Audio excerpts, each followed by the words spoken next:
les trekkers, aujourd'hui on va parler de matériel. Pour les nouveaux d'entre vous qui ne connaissent pas encore la chaîne, sur cette chaîne on parle de matériel, de retour d'expérience, de sorties randonnée et tout ce qui a un rapport avec la randonnée et la nature. On va commencer par le matériel le plus lourd, c'est-à-dire le sac.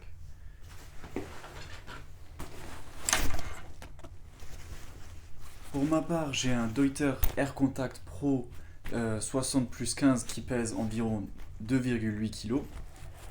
Il a des renforts derrière, des armatures, beaucoup de mousse, très important, et énormément de poches. Donc je peux ranger mes affaires parce que vous allez voir. Ensuite, nous avons la tente Trek 900 2 personnes de chez Forclaz. J'ai fait une vidéo dessus, si ça vous intéresse, elle est dans la description. Elle pèse presque 2 kg. Je trouve que rapport qualité-prix et le poids est vraiment pas mal.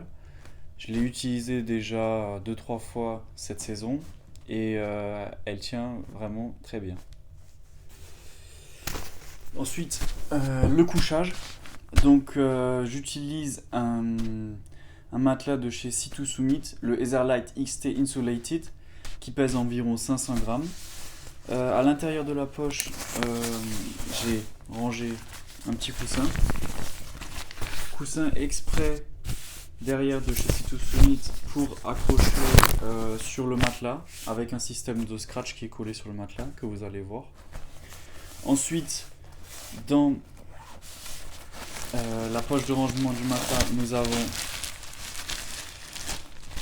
un ballon pour gonfler le matelas, pour éviter que l'humidité rentre en gonflant le matelas avec la bouche.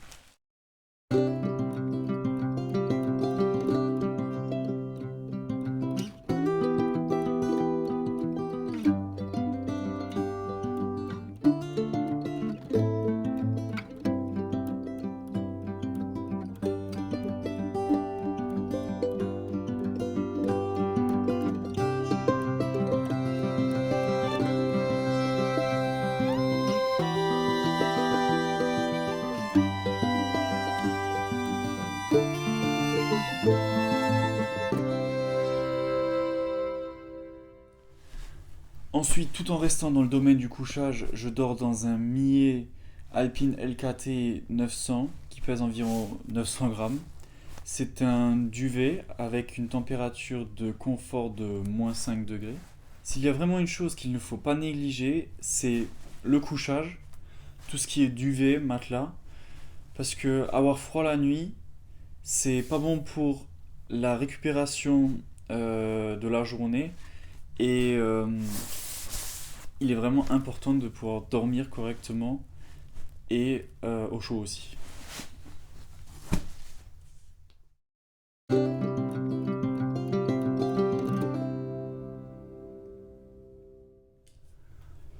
On va donc poursuivre avec mes chaussures de randonnée. Donc c'est des La Sportiva, mi-Gore-Tex, mi-cuir. Le Gore-Tex permet de alléger la chaussure tout en restant imperméable. Ensuite, une fois arrivé sur le lieu du campement, j'aime bien mettre mes Crocs. Très bon confort, pour traverser un ruisseau, c'est pratique. Elles sèchent rapidement après.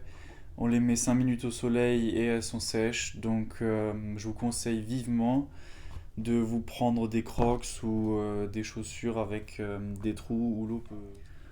Ensuite, oui, j'utilise des bâtons. Pour ceux d'entre vous qui disent oui, les bâtons c'est pour les vieux et tout, non. Les bâtons, c'est très pratique. Déjà, pour monter. Si jamais la montée est un peu plus rude et que vous avez un sac assez lourd sur le dos, ça aide déjà de une, de moins vous fatiguer. Et de deux, moi j'ai beaucoup de problèmes d'ampoule et depuis que j'utilise des bâtons, j'en ai vraiment presque plus. Ensuite, pour descendre, les bâtons, c'est vraiment très pratique pour s'arrêter, pour se tenir quelque part et voilà. Donc les bâtons, c'est pas pour les vieux, vous pouvez les utiliser même quand vous êtes jeune Et je conseille vivement d'utiliser les bâtons, surtout pour de longues randonnées. Ensuite, nous avons tout ce qui est veste. Donc, pour les saisons pluvieuses, j'emmène toujours une petite veste étanche, si jamais pleut. Donc, c'est une veste de chez Fort Class aussi, étanche, respirante avec le petit filet. Pour quand il y a beaucoup de vent, je l'utilise très très souvent.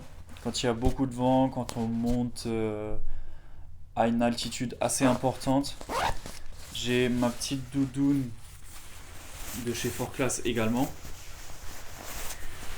Température de confort moins 5 degrés.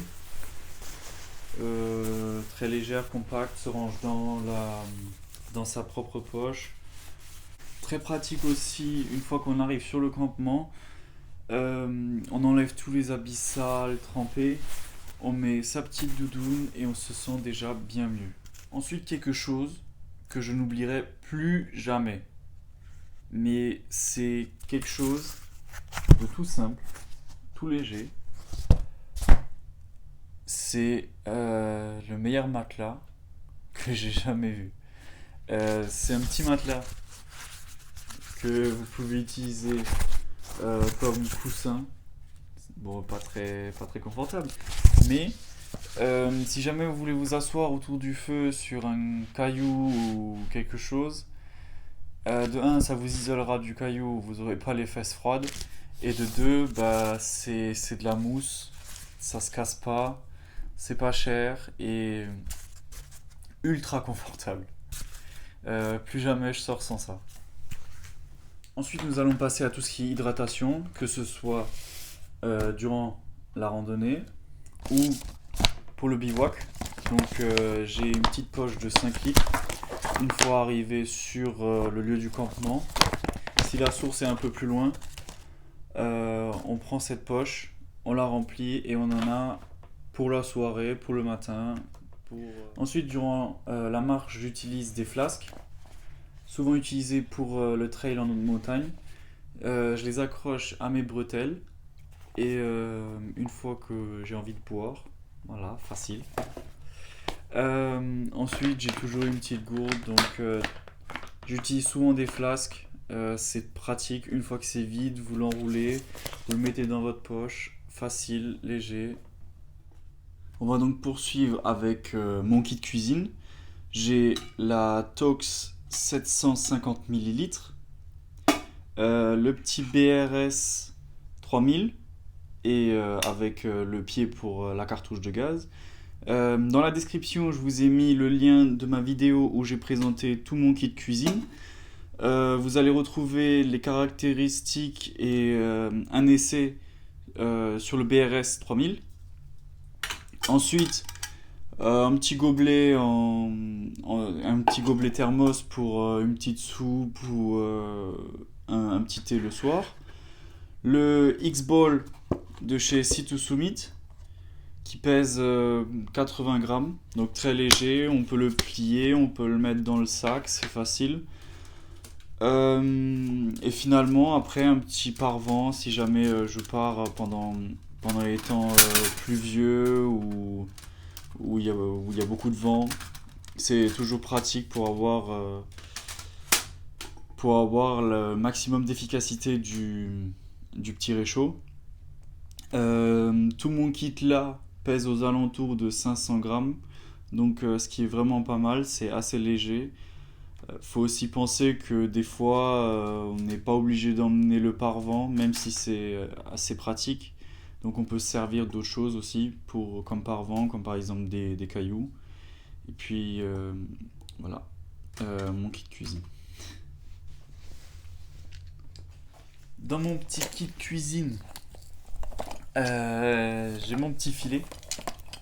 J'ai mon filtre Sawyer pour filtrer l'eau. Une petite éponge. Du liquide vaisselle naturel. Du sel pour les pâtes. De l'huile d'olive, on sait jamais. Une cuillère. Un stylo avec du duct tape autour. Donc si jamais il faut réparer la tente, si jamais elle a un trou. Je l'ai déjà utilisé pour réparer un de mes matelas. Euh, L'embout pour le filtre si jamais on veut mettre une bouteille d'eau normale. Une petite brosse, pas obligé. Et puis voilà, ça devrait être déjà pas mal. Ensuite mes couteaux. Donc pour marcher, j'ai mon petit couteau suisse que j'ai toujours dans la petite poche de mon sac. Donc si jamais durant le trajet je dois découper quelque chose ou il y a tout pour ouvrir une boîte de conserve, pour tout ce qu'on a besoin ou pour le pinard. Euh, L'opinel, j'ai un opinel numéro 8, donc pratique, léger, le soir pour couper du saucisson, voilà. Euh, Mon couteau de pêche, de chasse, comme certains d'entre vous le savent, je vais pas qu'en montagne pour dormir, je vais aussi pour pêcher. Donc oui, léger, pas trop, mais il tranche bien. Ensuite, on va poursuivre sur une chose très importante quand on part. Si jamais on se blesse ou quelque chose, j'ai toujours mon kit de premier secours avec du désinfectant, des rubans, sparadrap et tout. Si jamais il pleut et qu'il fait vraiment froid et qu'on est en hypothermie, euh, j'ai toujours une couverture de survie sur moi. Et puis comme dit Mike Horn souvent, il faut toujours emmener de ce qu'on a besoin pour sauver une autre personne. Donc ensuite on va passer aux vêtements. Donc d'abord j'ai mon bandeau cache-cou. C'est un bœuf en laine de mérinos. La laine de mérinos, il faut savoir que ça régule très très bien la température, c'est antibactérien. Quand on le met pendant plusieurs jours, ça ne pue pas normalement. Et puis, il tient très très chaud, très très léger aussi. Ensuite, j'ai une petite casquette légère avec un cache-cou derrière pour quand vous marchez, si jamais vous avez le soleil dans le dos, c'est toujours pratique. Pendant la marche, si jamais j'ai trop chaud, j'ai plus qu'à l'enlever avec un système de scratch très facile. Ensuite, tout ce qui est vêtements que je mets sur moi, comme les t-shirts et les pantalons, j'ai un t-shirt en, en coton pour le soir, c'est bien pour aller dormir, donc c'est plutôt agréable. Un t-shirt technique à manches longues qui est respirant, euh, qui est respirant, pour marcher la journée le matin, c'est bien. Même avec 30 degrés, il fait un peu chaud, mais c'est respirant. Avec le vent froid, c'est très bien pour éviter les coups de soleil aussi. Ensuite, une petite polaire le soir, toujours bien quand il fait froid. Il faut se réchauffer. Deux t-shirts en laine de mérinos aussi. Donc c'est bien la journée. Quand il fait chaud, on peut transpirer durant des marches un peu plus longues. Le t-shirt permet de réguler la température, antibactérien aussi. Ensuite, durant la marche, j'emmène toujours un petit short léger avec un filet à l'intérieur. Un short léger pour marcher, c'est toujours bien. J'ai déjà essayé avec des pantalons. Je sais que même s'il fait froid, j'aurai très très chaud. Donc je préconise un short qui sèche vite aussi si jamais il pleut. Et puis un pantalon. Euh, Là maintenant j'ai un pantalon qu'on peut enlever le bas du pantalon pour faire un short. Donc pantalon pour le soir, pour même la journée si jamais il faut sécher celui-là. On peut utiliser ce pantalon en tant que short. Euh, je suis très très satisfait du pantalon. Il est de la marque Fort Class aussi. Voilà, je suis très satisfait. Ensuite, pour tout ce qui est lumière, j'ai ma Petzl Arctic Core. Je crois qu'elle a dans les 200 lumens. Elle éclaire jusqu'à presque 100 mètres. Elle est sur batterie. Ils appellent ça batterie hybride. On peut utiliser cette batterie là ou prendre trois petites piles qu'on mettra derrière. Cette batterie elle est rechargeable par câble micro USB.